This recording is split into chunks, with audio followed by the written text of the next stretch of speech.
What's going on YouTube? Bryce Builds It All, your favorite AMPIA and Part 147 instructor, back with another video. I'm currently finishing up an annual on this 210 behind me, and by finishing up, I mean all I really have to do is finish cleaning it and putting it back together.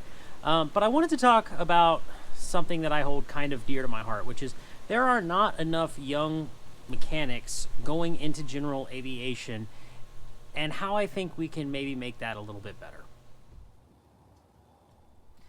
You now join me from inside the customer's aircraft, and I did this on purpose because it's very noisy outside with the wind blowing through the trees. But this brings me to my first point, and I think it's important.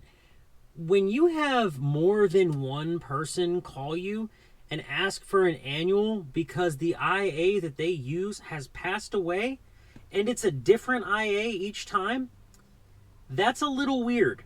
So, to that point, I want to say this. I see it when I go to the IA seminars every year to renew my IA. I definitely have enough annuals to renew my IA, but I don't use annuals as the means to renew my IA. I always use the 8 hours of training in each year to renew my IA, which is besides the point because I know you didn't ask. But the point is, many of the mechanics sitting there at the IA conference are getting older in years. An airplane. There tends to be those at airports. But many of the mechanics sitting there are getting older in years, and that's certainly nothing wrong with that. I think that you should work as long as you want to work. If that's into your 70s, if that's into your 80s, as long as you can perform the duties and tasks of your job without risking anybody else's safety, I am not the person to tell you that you should stop doing what you're doing. I don't believe in that. Do what makes you happy. But my point is that as these guys begin to age and as these guys begin to retire, there's not enough people to replace them, especially in general aviation, and it's making our cost and our maintenance, which is already very expensive, even more expensive. And I'll get into that in a second. But my point is that as these guys retire and as our mechanics tend to, or as our IAs pass on, and it's a very sad topic, but it is true, there's no one to fill the void, so the few people that there are, guys like me, are getting lots and lots and lots of calls for annual inspections and for help, and I don't have the time for it because I already work 60 to 65 hours a week at my day job teaching at the 147 school that I never name explicitly, and then at least 2 or 3 weekends a month doing side work on airplanes, except for the past month, but that's not the point. So I don't have the time for it, and these people are desperately looking for someone to do their maintenance, but there's no one there. So that's the first problem. The second problem is not just IAs.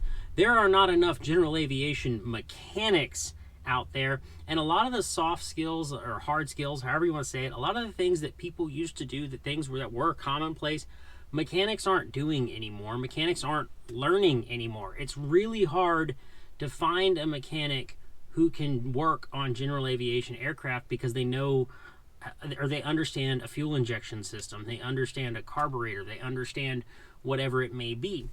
Which, this also leads me to my third point. General aviation maintenance has gotten ridiculously expensive. And this is a message to all my pilots. I say this as politely as I can.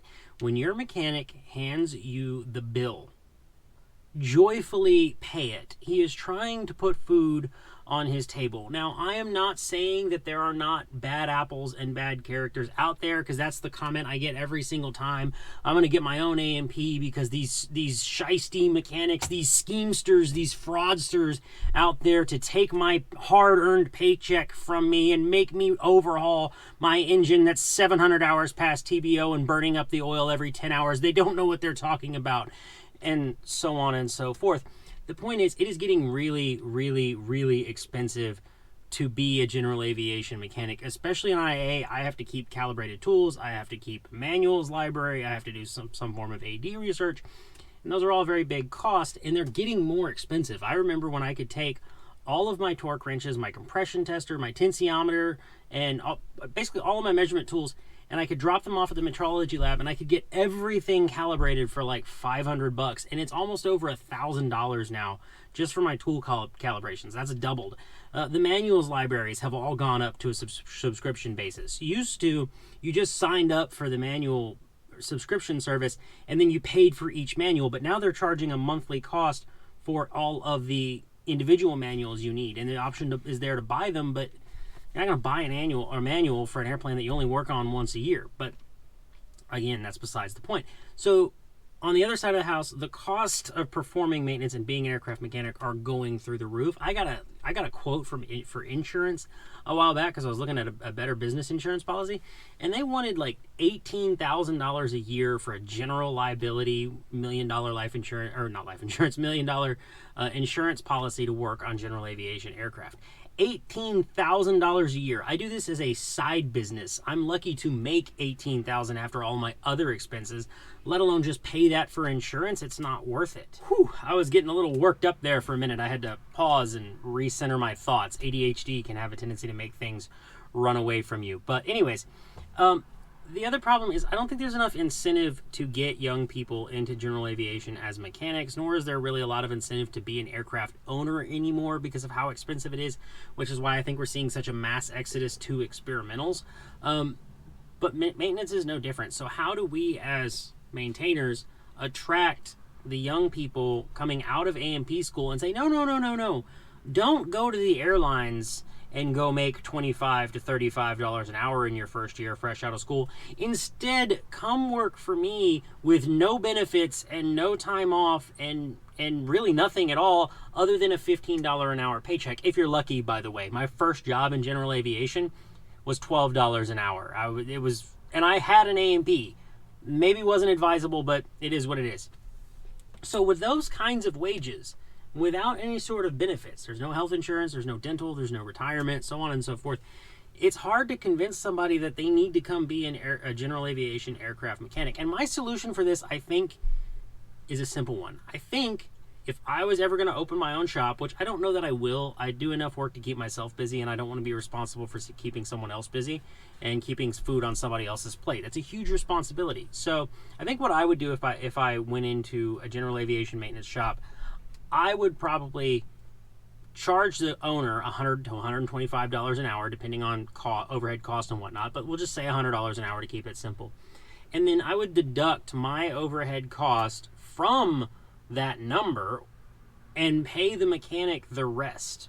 Or I would tell the mechanic, look, you work for me in my hangar, you can use all of my tools, but you pay a monthly rent, sort of like they do at like a tattoo studio or like a barber shop where you book your own clients, you do your own work, and then you pay me a percentage of it for doing the work in my hangar with my facility, whatever it may be. But there has to be a way to get the wages up for people to either go into business for themselves or whatever it is, so that they feel like their time and is valued and like what they're doing is valuable. Because when I first started working in general aviation, I was passionate about it, but let's face it, $25,000 a year for a federal certificate that puts the life of other individuals solely in my hands and solely on me. The responsibility of this is on me. If I do something wrong and someone is killed, it is on me. It is not on anyone else. I can go to jail. The list goes on and on and on and on. All for $15 an hour just isn't worth it. So, I don't know. Tell me your thoughts. What do you think? Now, I realize, like always, I kind of rambled on a little bit. These things happen. I don't feel bad about it.